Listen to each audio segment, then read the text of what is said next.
to be born again, and I hope everybody in here is born again and knows what that means, to a living hope through the resurrection of Jesus Christ from the dead, to obtain an inheritance which is imperishable and undefiled and will not fade away, reserved in heaven for you and me, who are protected by the power of God through faith for a salvation ready to be revealed in the last time. In this you greatly rejoice, even though now for a little while, if necessary, you have been distressed by various trials, so that the proof of your faith, being more precious than gold, which is perishable, even though tested by fire, may be found to result in praise and glory and honor at the revelation of Jesus Christ. And though you have not seen him, you love him. And though you do not see him now, but believe in him, you greatly rejoice with joy inexpressible and full of glory, obtaining as the outcome of your faith the salvation of your souls.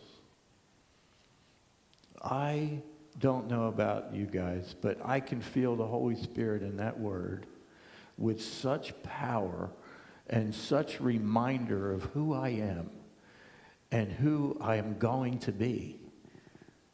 That any time that I get down and I let too many days go by and I'm still feeling that way, when I return to the word, to this exact word right here, this is the one for me that lifts me up out of the pit every single time. I certainly would hope that that would be the case for you.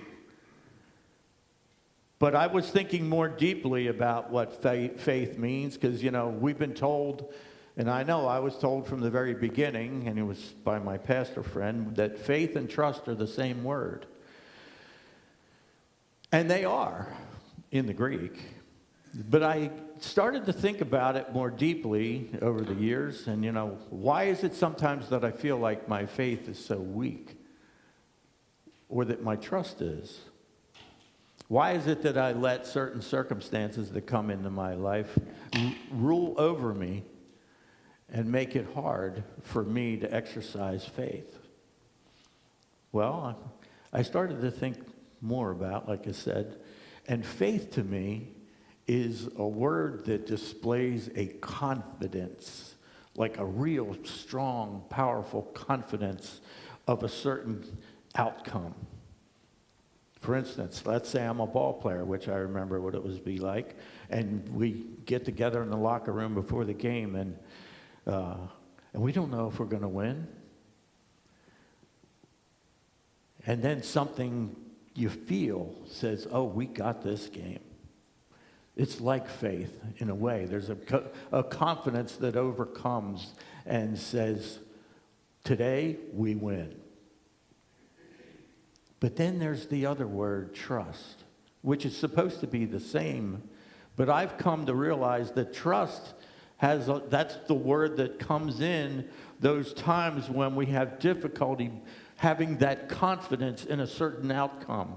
Anyone who's struck with cancer, anyone who has dealt with really serious health issues, obviously they're worried and concerned about the outcome, which could mean leaving this life. It could mean that. But then trust is that word that comes in and says, okay, maybe you don't have the faith that you're going to be healed, but at least you can trust in the one who's with you. You follow me? Like some of us, I know what we're going through. And there's this worry about what's at the end of it. But to take this moment, right now, it could be for now, it could be for the next week, it could be as a reminder that trusting Jesus is why we're here, to trust in him. Now, I have to share a story that comes from the 2nd century of a Christian hero who became a martyr. And his name was Polycarp. Some people may have heard of him. But he was an old man. He was an old godly man. And he was a leader of the church in Smyrna, which is in Turkey, present-day Turkey, and it's on the western coast in Smyrna, like I said. And he was known to be a man of prayer. Now picture this. He's an old guy, 86 years old. And because of his prayer, and talking about, you heard my prayer for people around the world and churches around the world that are having to meet in secret, there were people in Smyrna who hated him. And it was Jews and Gentiles. It wasn't, just barbarians or something. It was people who literally hated him for being such a man of God. And so there were complaints that were made to the leadership in the town of Smyrna that they wanted him arrested, Polycarp. And they got, you might as well call it a posse together, and they hunted him down. Now, in the meantime, during prayer one time, Polycarp sees a vision, and he says he sees the pillow on his bed on fire in the vision. And he says to his Christian friends who are around him, I think it's the Lord's will that I be burned to death. Okay? So can you imagine that? You imagine, you say, no, God, don't let that be your will. That can't be your will for me, that I would die in such a way. So in the meantime, the posse finds out where he is because one of his servants was tortured until he said, yes, Polycarp, went into the countryside and he's in such and such a house. So they went there with horses and swords and spears and weapons of all kinds to find him. And when they get to the house, Polycarp is lying in bed, but he knows why they're there. So he goes down and he meets them at the door. And instead of creating a ruckus, he invites them in and puts a meal and wine in front of them. And then he said, before we go, do you mind if I pray? So he stands up after the meal and he prays, not for 1 hour, but for 2. And in those prayers was prayers for his captors. The ones that were there to see him executed. They were carrying out the duty of the Roman proconsul. And some of them went to tears. Now, this comes from an eyewitness account that I'm sharing with you. I read it probably 5 times this week. Some of them went to tears at their regret that they would volunteer for such a mission. So they do take him. They bind him. And they take him to the leadership of the town of Smyrna. And in Smyrna is a Colosseum, not like the Roman Colosseum, but a smaller version. It's a stadium.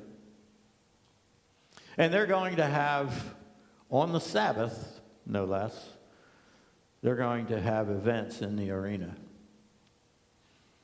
And Polycarp meets with the proconsul, and the proconsul basically is begging with him because he can see he's a wonderful man.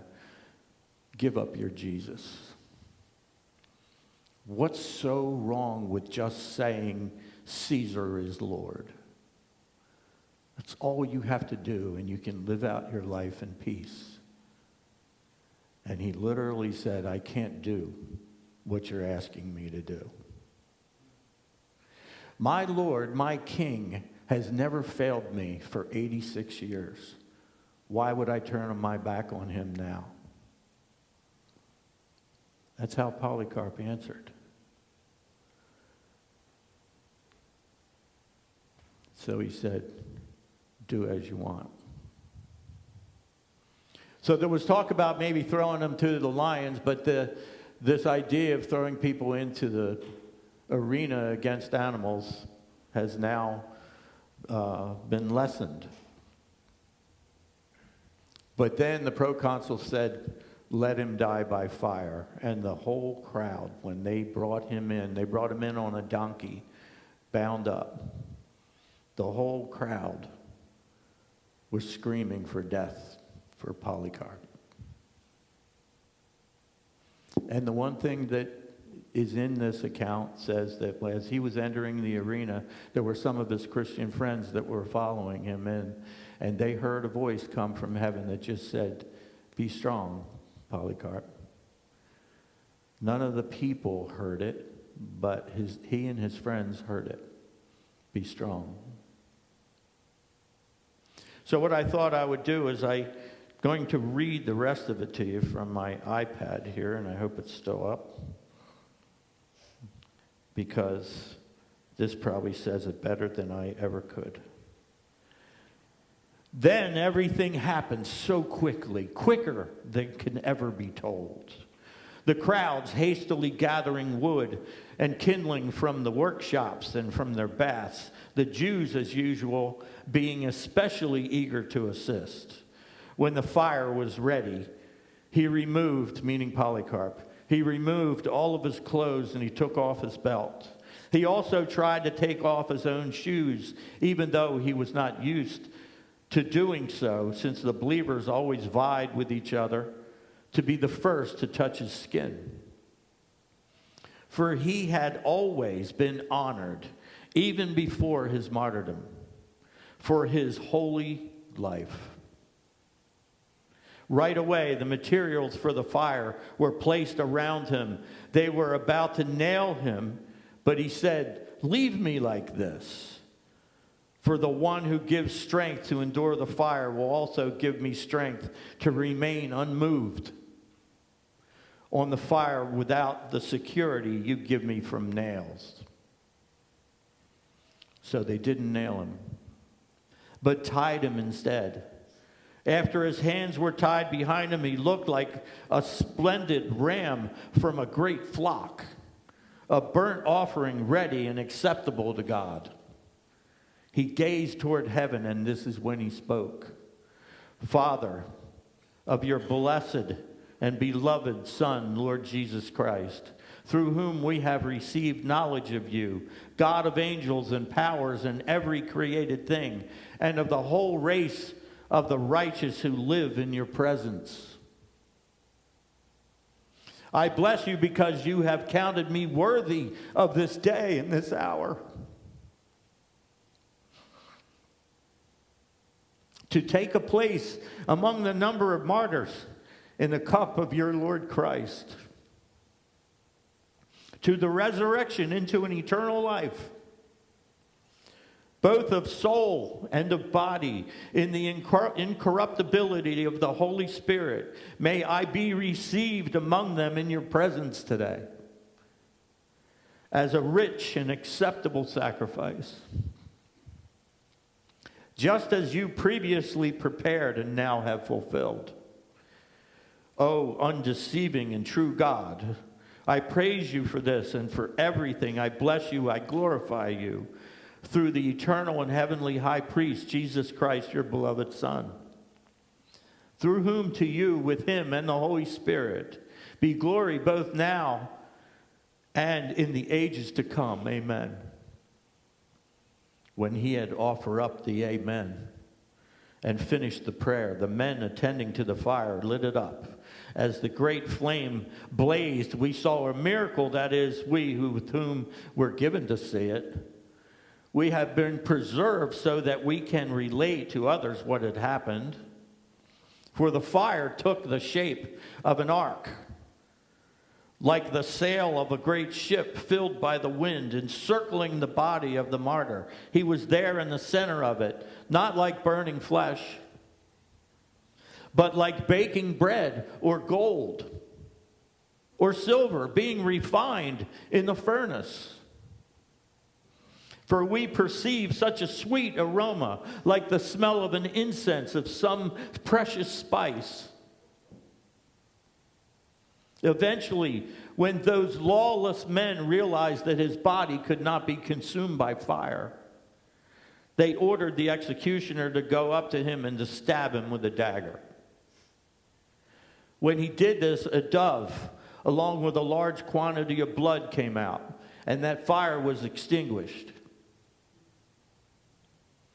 The entire crowd was astonished that there would be such a difference between unbelievers and the elect. Certainly he was one of the elect, the marvelous Polycarp, who during the time he was among us proved to be an apostolic and prophetic teacher and bishop of the true church in Smyrna. For every word that came out of his mouth was fulfilled and will be fulfilled. Amen. So that was the story of Polycarp. And this comes, like I said, from an eyewitness account that was written down. And again, this was in the mid-2nd century. And the crazy thing is, he did get to meet some of the apostles when he was young in the 1st century. So, well, how does this story affect us today? There's another story I'm sure that many of us are aware of in Daniel chapter 3. Shadrach, Meshach, and Abednego. They also were in the fire, remember? Those of you who know the story. Yep, Nebuchadnezzar wanted them to bow down and worship the gold idols that Nebuchadnezzar had made that for the people in the countryside to worship, and they wouldn't do it. So the long story made short is that Nebuchadnezzar had the fire of the furnace lit and had them thrown in. But then to Nebuchadnezzar's surprise, they did not burn up. As a matter of fact, they were walking around.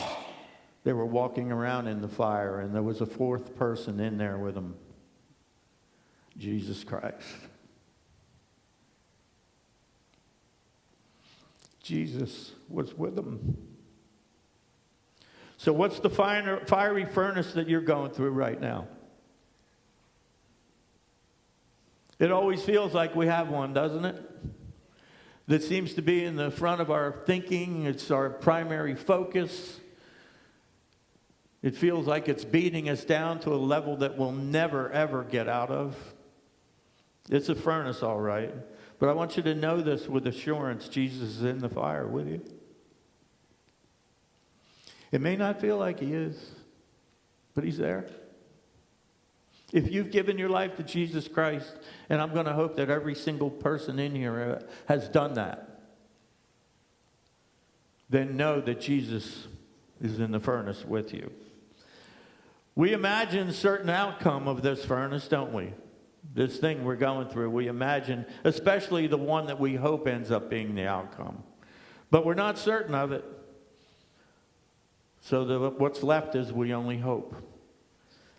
We're unsure, and then we get to the point of lacking belief in our Lord anymore. We pray with tears, and we still don't see God. Then worry shows up, and anxiety and fear invades. Depression sits in. Now we're really in trouble, and we don't feel like doing a thing. We read the Bible, and the words, they don't say anything to us. Then we remember the phone call we got yesterday. Or the stranger in the store who said, "Have a blessed day." Or maybe we saw one of the messages that Nick put on the sign out front when we drive by or stop in. And then we remember God's been here all along. God's in the small things. We're always looking for the big thing to show up, aren't we? We know, or we feel like this storm I'm going through, this fiery furnace I'm in right now, I need to see God show up in a big, huge way. It doesn't have to be hitting the lottery for many millions, but we want it to be big. We want to see God that way. But God's in the little things. Have we noticed? Let's remember that God is all around us. He sees us, he knows what we're going through, and he knows how to answer our screaming prayers and our crying prayers. He knows all about it. He has all the answers that we don't. Paul said, we walk by faith, not by sight. Most people read that and don't give it a whole lot of thought about what Paul meant there. But what it means is we trust in Jesus to walk with us through the unknown. We have faith in what's unseen. That's what it means to walk by faith. The person that says that I walk by sight means I need proof of God all the time. I need the proof that he's here with me. But I want myself this morning and my brothers and sisters in here to leave this place knowing, without going back, that Jesus is with us through every single thing. He's unseen, yes, but he's seen if we take notice of those little things. The little bit of encouragement. Maybe it's the word this morning.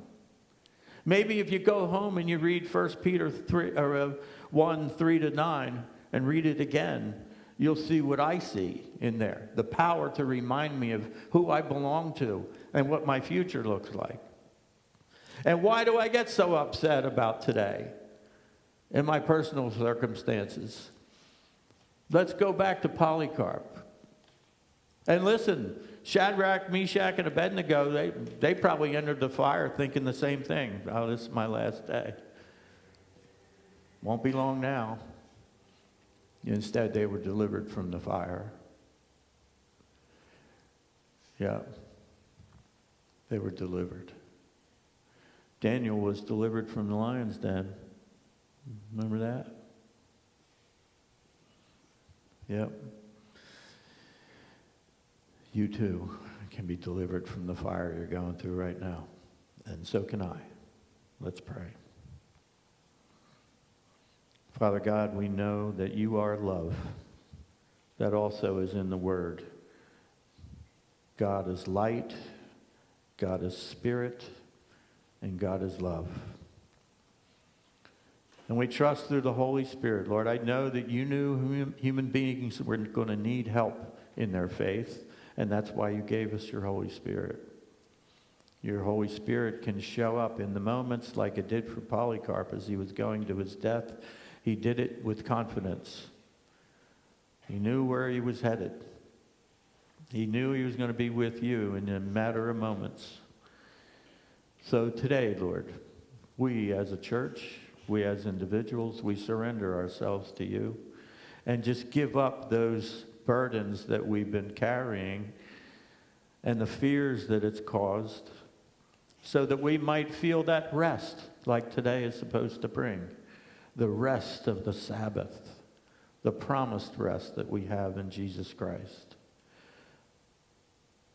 Thank you, Lord, for this word, and thank you for this reminder that you will never leave nor forsake us. We pray in Jesus' name. Amen.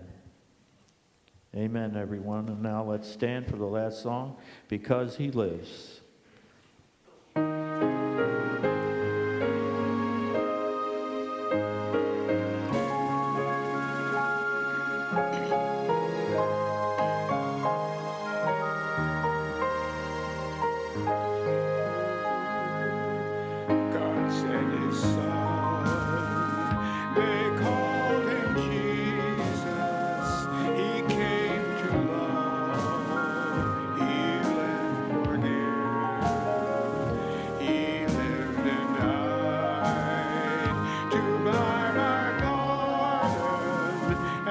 Empty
perfect song for the message this morning. And so, Freddie, are you ready, brother? I got with Freddie earlier because, he's going on a mission trip tomorrow. And he's going to be doing the thing that he has been doing since Ecuador. And he was a doctor in Ecuador, and he's going to be doing surgeries, right? He's going to Guatemala to do surgeries for the poor. Awesome. And how many? How many? Like a 20. 20 different surgeries for hernias, right? Hernia surgeries. Imagine these folks, they've got this difficulty but could never afford to get it done. So this is all volunteer. And I want to take this moment because I need some of the leaders of our church to come up with me. We're going to pray over Freddie for this trip, the success of this trip, and the safety, of course. But if you're someone who is going through a fiery furnace right now, and it's really been something that has occupied your thoughts beyond what you can even control. It's caused you to not have happiness and experience the joy of the Lord. One of the things that the story of Polycarp said, that as he was in the fire, he had an incredible peace about him as he looked up to heaven. So you can come and be a part of this prayer. All right, everyone, come if you have burden in your heart that is too much for you to handle. Come on up. Yep. Holy Father, we begin. And we thank you in our continuance of this service, Lord, that you're with us. Your Holy Spirit is powerful. Your Spirit is among us. Your presence is here, and we are grateful, Lord God. We thank you, Jesus, for opening the door for us to heaven to be able to share these words in this moment and to trust you fully and to have faith in your outcomes. We pray first here for Freddie, Lord, and for his team that he's going to be going to Guatemala with, for all of it, that everything would be provided for them, all of the materials, the mesh, and everything needed to do these successful surgeries. And we do pray for success. We pray that people of Guatemala would be blessed by this, Lord, in knowing that you have provided this. You have brought this provision through your servants, Lord, and Freddie is one. And we pray for Freddie's future here in America, that with the knowledge and the skill that he has developed over the years, that people would recognize that it is a necessity for right here. So thank you, Lord, for this man who has given of himself. He's taken time from work and from family to be able to go and do your work in a foreign land. And I just pray, God, that you will open doors for the team, open doors for Freddie, and that they would see you in all of these things, that people would be able to see Jesus Christ because of the love of the servants. And now also I pray for anyone who's up front here who's going through something quietly that either they can't talk about or they won't, and they have fear, Lord, of the days ahead. Instead, make them days of confidence, Lord, in you, that faith would show up in an amazing way because your Spirit is alive in us. And Lord, may this all be to your glory.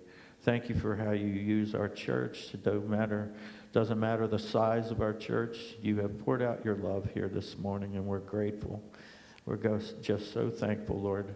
And I pray that your deliverance would be such that there would be many testimonies from this moment. We go forth in your name, Jesus. We go in the power of your love, the power of your resurrection, and just the power of knowing you personally. Amen. Amen, everyone. Yeah, Lord. Yeah, man. Have a great trip. Yeah. Yes. Go in the Lord's love, everyone. Amen.